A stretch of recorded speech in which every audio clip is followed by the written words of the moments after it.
Assalamualaikum bang. Waalaikumsalam. Ya, kenapa? Saya nak tanya bang, kereta saya nyala check engine. Okey. Jadinya ada orang kata ada masalah sensor exhaust bang. Betul ke?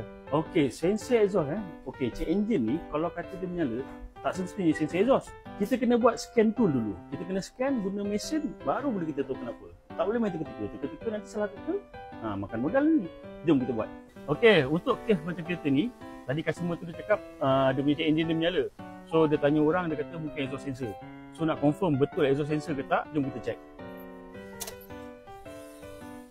Okey, macam korang tengok, sekarang ni dia punya check engine menyala Okey.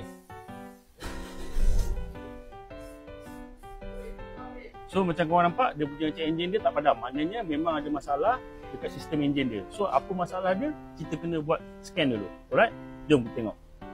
Okey, sekarang kita tengok dia punya trouble code dia, apa yang keluar. Nampak kan? Camshaft position actuator circuit.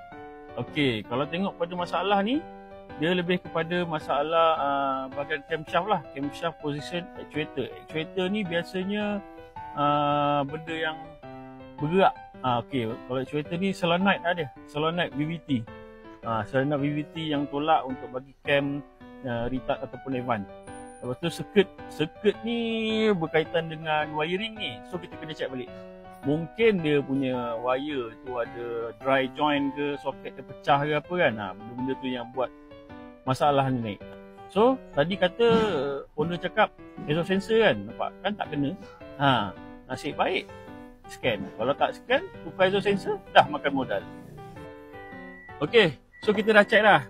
Sebenarnya dia punya soket, dia punya wire dia tu dah terkeluar. Mungkin soket dia dah pecah. Kalau biasa dah lama kan soket pecah. Dia punya solenoid tu pun tak ada masalah. So kita betulkan balik, ganti soket baru. So kita tengok masalah tu selesai ke tak. Okey, so kita try on dulu, tengok. Okey, check engine dia menyala. Okey, kita try start. Hilang tak hilang? Okey. Okey, so alhamdulillah masalah selesai. Bukan benda tak sepatutnya jadi tukar. So benda sepatutnya yang kita check. Nampak tak? Kat situ main peranan dia bila check engine tu menyala, kita kena cocok scan, bukan main teka-teka. Alright, dapat satu.